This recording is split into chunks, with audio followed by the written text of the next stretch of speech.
Okay, good morning. I'm going to make Emily Rappa's artesian sourdough recipe today. So, her recipe calls for bread flour, but she also has an all-purpose flour recipe that I use all the time. So you'll need 100 grams of starter, or 50 grams if you're going to overnight proof it. I'm not going to. 330 grams of water, 9 grams of salt, and 500 grams of all-purpose flour. She also offers a small loaf options, but I always make the larger one and then cut it in half and freeze it.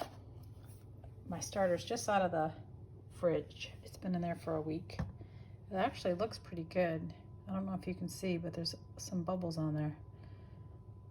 I could probably either use it right now and just put it straight into my loaf, which actually I might do, or feed it, let it double and then use it. But if I want to bake tonight, I think I am going to use it right now. Okay, so all you need is a bowl, a scale, my starter, some salt, and some lukewarm water, and of course my flour. So I always start with the water first, 330 grams.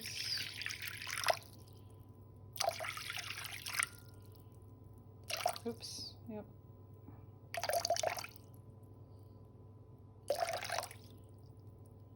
Give or take a few. And then it's 100 grams of my starter. Let's see if I can get that out. Okay, there's 100 grams or so of my starter. I don't mind putting a little bit extra starter. It just means it'll hopefully proof a little bit quicker. Kind of loosen that all up. 9 grams, nope. Now the flour, 500 grams. I'm going to tear out my scale. 500 grams of flour.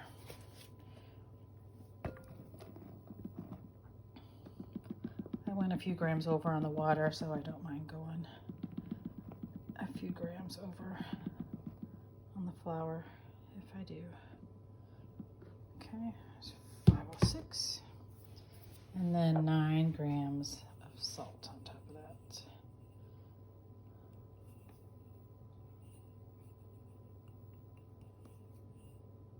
Yeah, I went a couple grams over. That's fine.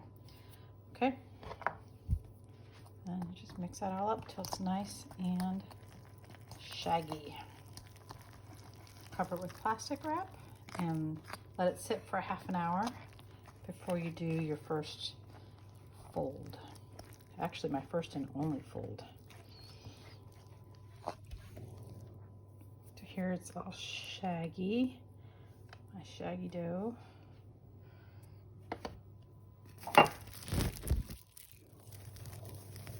Cover it up, put on a timer for half an hour. And then I'll do one set of stretch and folds. In the meantime, I'm going to feed my starter. I used, I don't know, I got about 100 grams left. I'm going to feed it. I typically do 100 grams of water, 100 grams of flour. It's kind of my go-to, so I have some leftover water.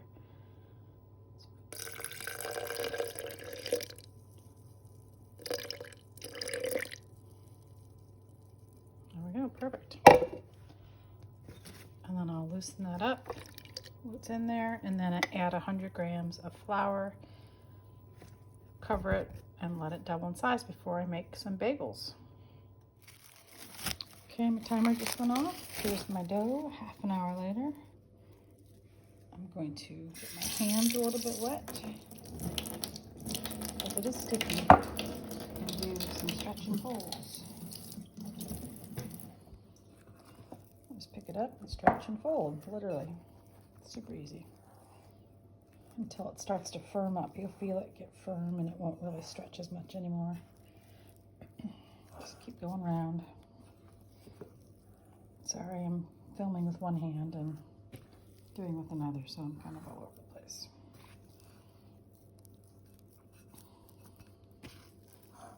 Try to get all the crusty bits incorporated so that they get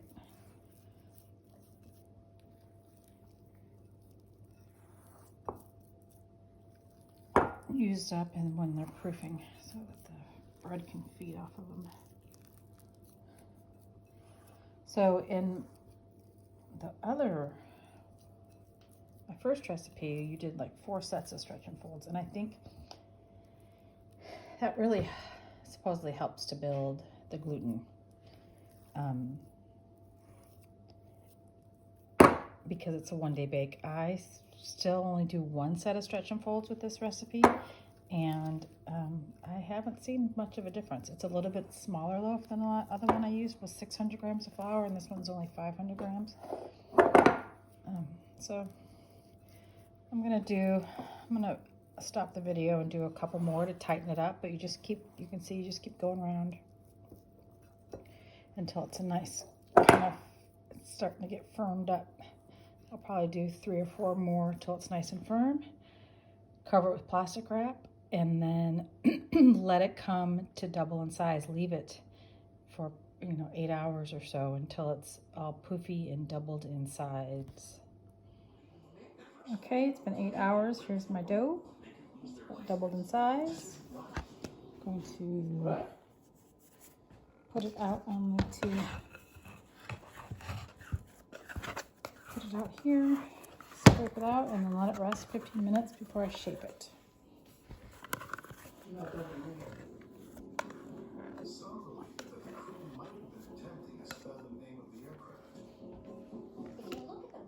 Okay, I let it rest for about 15 minutes. Now we're going to shape it. She's shaping it. Stop.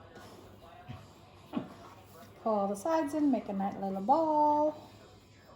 Balling it. Stop it. And now you're going to kind of shape it. So I always just pull it in, turn it. I pull it and pinch it behind. Pinching it. Pull it. Pull it. Just kind of keep going. Balling it. You're not funny. I'm glad you think you're funny.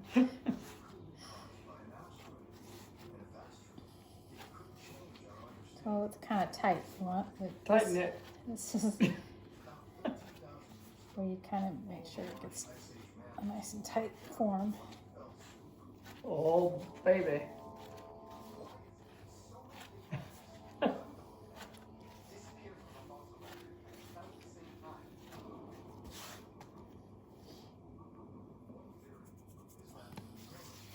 Tapping it. Kind of pinch it. Pinching it.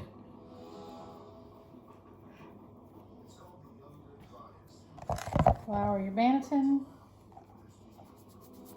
I already put some cassava flour in there because it is more absorbent. Dunking it. And let it rest for like an hour and get a little more poofy, and then you're ready to bake.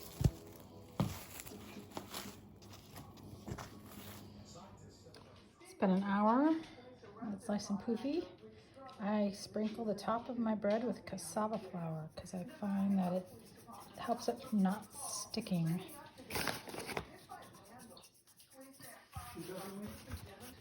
Okay.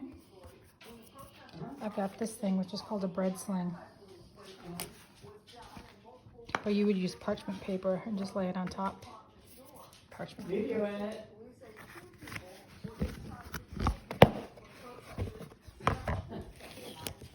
Flip it. And it's on there. Now I'm going to score it.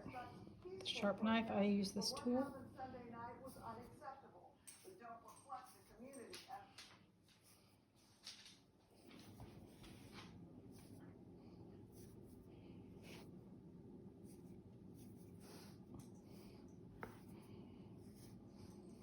Baking it.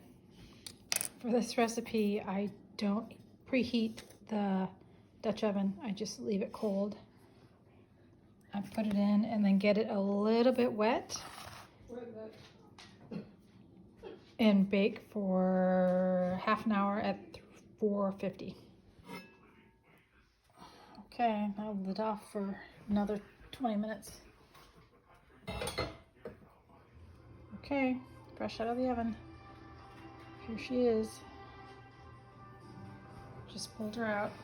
You gotta let it sit for a good half an hour or an hour before you cut into it. It smells so good. Enjoy.